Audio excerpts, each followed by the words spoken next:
So if you're making a game, whether it's an RPG game or a zombie survival game or something that involves enemy AI, you're probably going to want to make your game a little more difficult.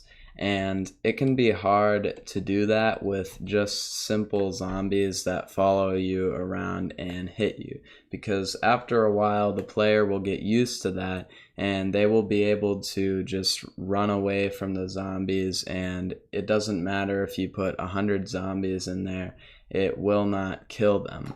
And so I am going to solve this problem by showing you how to make more interesting enemies in Roblox. And this will probably be a series. And today's video, as you can see, is going to be a simple ranged enemy that will be able to follow you and shoot at you and kind of force you to maneuver around its projectiles so you do not die from it. And yeah, so that's what I'm going to show you how to do.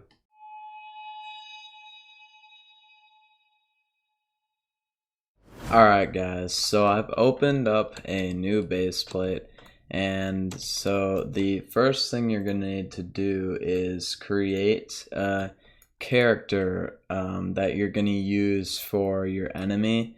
And I just made this simple kind of transparent like shadow figure, and I named it a soul, but you can make whatever you would like, and you should probably make it much better looking than this. And the next thing we are going to do is we're actually going to create two folders in the workspace. One of them is going to be called characters, and the other is going to be called projectiles. And the whole reason we're putting these two in here is so that we can use them for scripting later, and I'll explain kind of what they do later.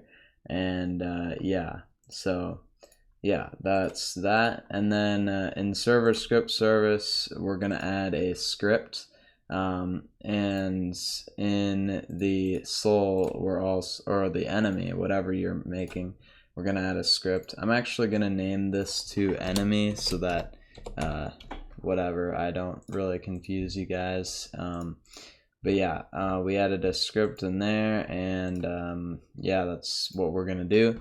Now for the script up in server script service, we're gonna name this script to, wait, hold on, I accidentally deleted it. We're gonna name this script to just character handler.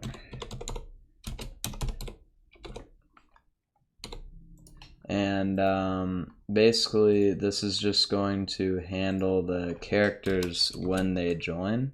And so we're actually going to type out the code for that right now. So I just wrote out the code. It's not many lines, but basically I'll explain what it does. So pretty much all we're doing is when a player joins the game, right, when a player is added, we will wait and get their character basically. So we'll wait till their character loads, and then we're going to put the character into this characters folder. This won't affect the game at all really, but we're basically making it easier for the enemy to kind of loop through all the characters and get a target player to run after or try and attack, I guess.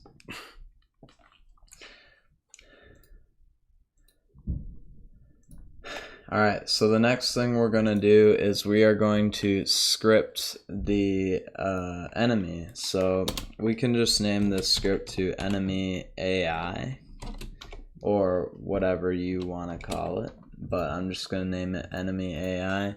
And basically we're just going to get right down to scripting the AI. So first we're going to script the basic like enemy like finding, or the basic target finding. So it will randomly select, or it'll select a character that is closest to it to run after. Okay guys, so I just wrote out the code for the player finding / following, and this looks like a lot, but I'm just gonna quick explain it so you understand. So basically we are getting the humanoid here, and this is just the humanoid of the enemy, and we're getting the humanoid root part of the enemy. And then what we're doing is I made a function that will find the nearest torso. I could rename that to target or whatever, but it doesn't matter. Basically, this is going to find the nearest character to the enemy that is a player. We made this easier by creating a characters folder, which will have every player's character added to whenever they join the game. And basically, yeah, so we set a variable closest target, closest distance, and then basically it's just looping through all the characters that are in this folder, which should be all the players' characters. And it's basically figuring out with all this logic here which character is closest to the enemy, and then it's just returning the closest target. So it's like, you know, setting the torso to the values humanoid root part, which is the character, and then it's setting the distance to this math right here, which just calculates the magnitude or distance between the torso's position and the position, which is put in, it's plugged in down here. And so yeah, and then basically we're just looping and repeatedly running this, you know, with a while true do loop. There's maybe a more efficient way to do this, but I think this is just fine to use a while loop on. And yeah, basically it's just getting the target, so you know, it's doing the find nearest torso and plugging in the position of the enemy's humanoid root part so that it can use it in this logic. And then if we get a target from this function, which we should, then we're going to move to that target. And yeah, I know this doesn't have pathfinding yet, and I could show you how to add that in a future video if you want. You may just want to leave a comment or anything like that. But for now, we're just going to do a basic move to, because I want to show you the ranged attack. So yeah, but as you can see, if you write all that code and we play, so I actually found an issue with the code, but I quickly corrected it. It was just this symbol here. It was like this before, but it should actually be like this. And if we play the game, it should now follow you or any other player that is closer to it. And yeah, so now what we need to do is we need to incorporate the ranged attacks, and you know, we need to make the enemy stop when they get within a certain range of the player so that they can just stop and start shooting at them. And then we need it to continue going when the player moves out of its range. And so yeah, that's exactly what we're going to code next, and we're actually going to do this using Fastcast. And I don't know if you've ever heard of Fastcast, but Fastcast is a module created by somebody who wanted to make it easy to make nice, realistic projectiles. And yeah, so I'm going to be using that, or we are going to be using that in order to create some nice projectiles that will actually have good hit detection, because dot touched doesn't really work that well for these kinds of things. So you can go ahead and download Fastcast Redux. All you have to do is go to this area and you can search Fastcast and it will show up right here, and you can just click the download button. I already have it downloaded, but yeah, you can also go to the link in the description that I will leave to this website. And yeah, so when you have it right here, you should be able to go to the toolbox and just go in here, and you can just click Fastcast Redux, and you will put it in the replicated storage, and you can just leave it there. And now we are ready to code the projectiles and all that. So yeah, I'm gonna quickly code that. Okay, so basically what I did here is I just quickly writ all the parameters and stuff to set up the caster. And so I just defined Fastcast, which is in replicated storage. You have to require module scripts, by the way. And then I made a caster, and basically in order to make a caster, you just do fastcast.new. It should pop up if I show you it. Yeah, you can just type it out like that. And basically what a caster is it's just like a gun or something that shoots projectiles in your game. For this instance, it would be the enemy. And yeah, so I just made a caster, and then I defined a new behavior, which will determine how the projectiles act. And I made some raycast params, which I set the behaviors raycast params as.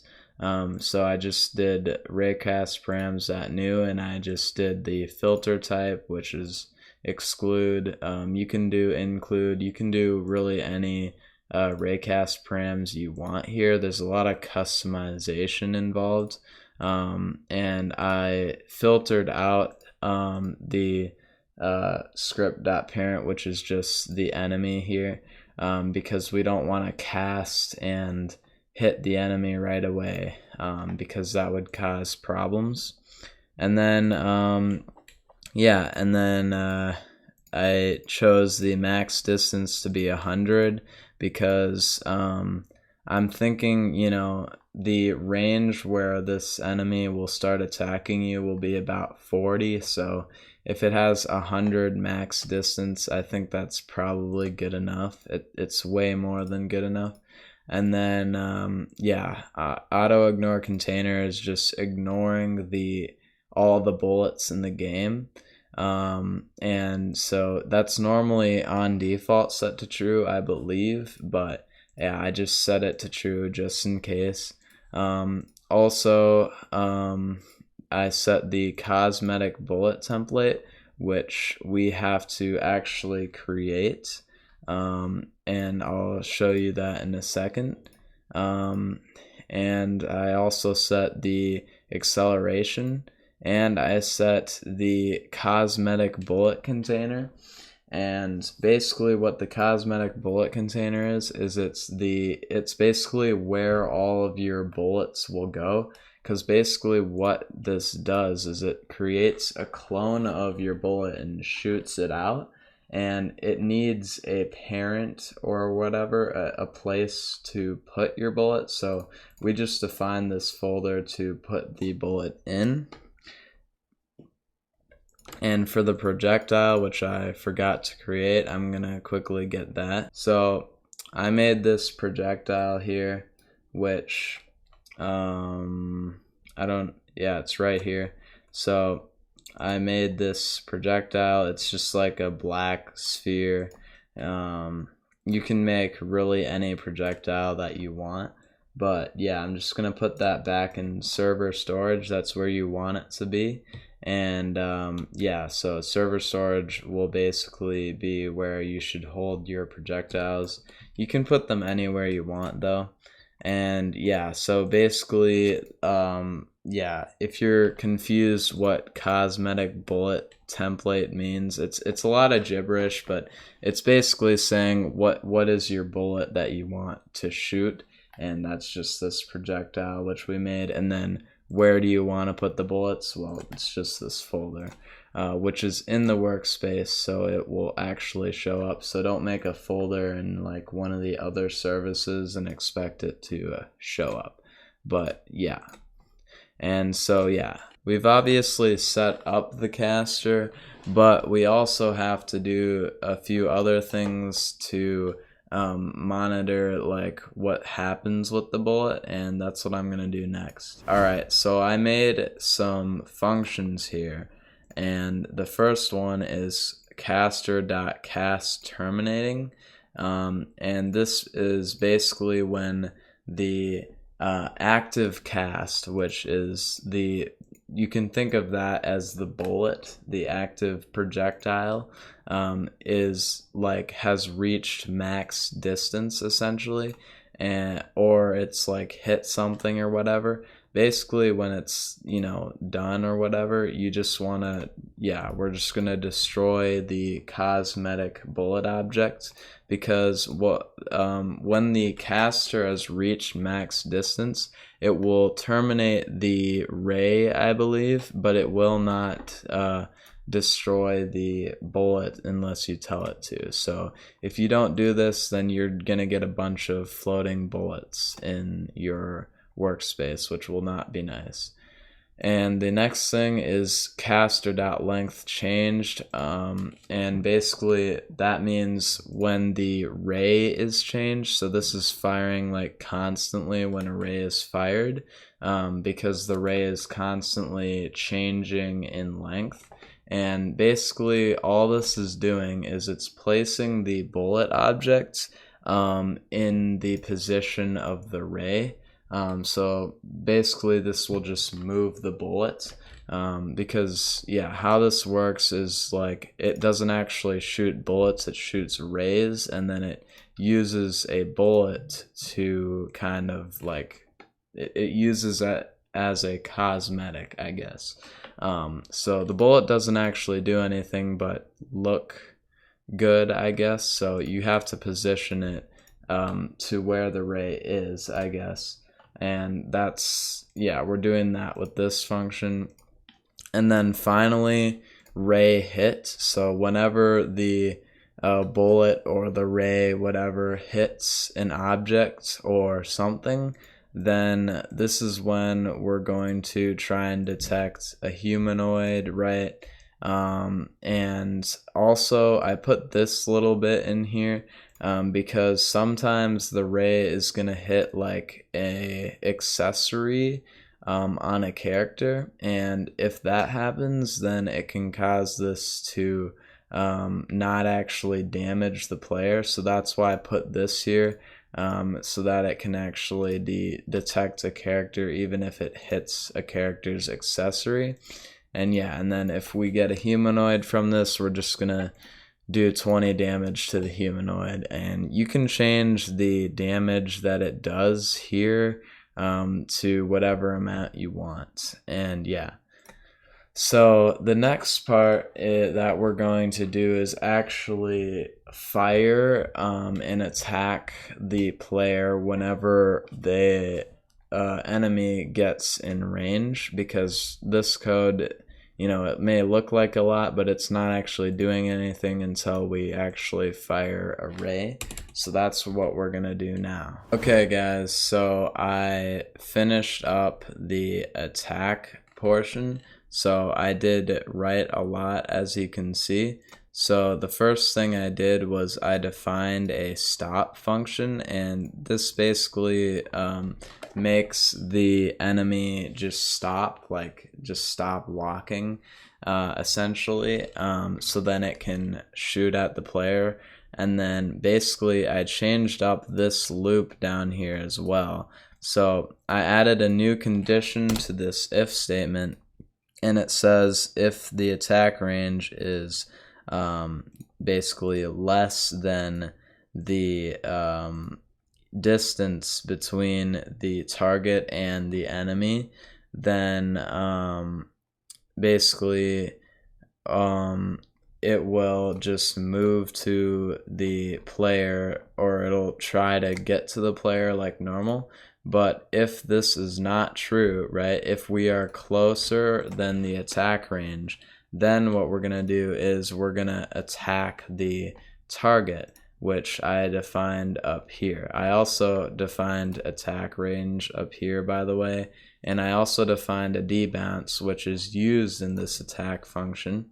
And basically what the attack function does is it attacks the player. So it fires this stop function right here, so it stops in its tracks, and then basically it rotates at the player. That's what this line of code does. It kind of sets the C-frame, kind of the look vector, sort of.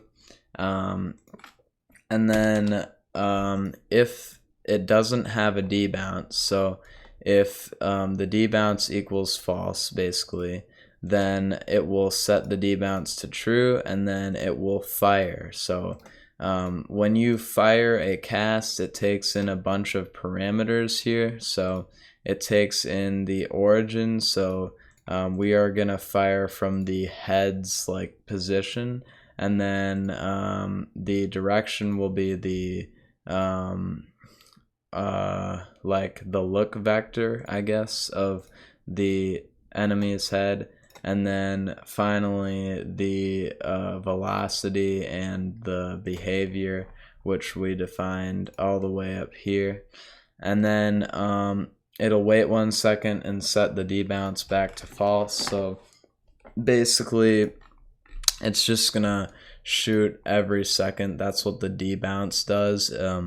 It prevents it from like shooting like a minigun and just rapid firing, basically.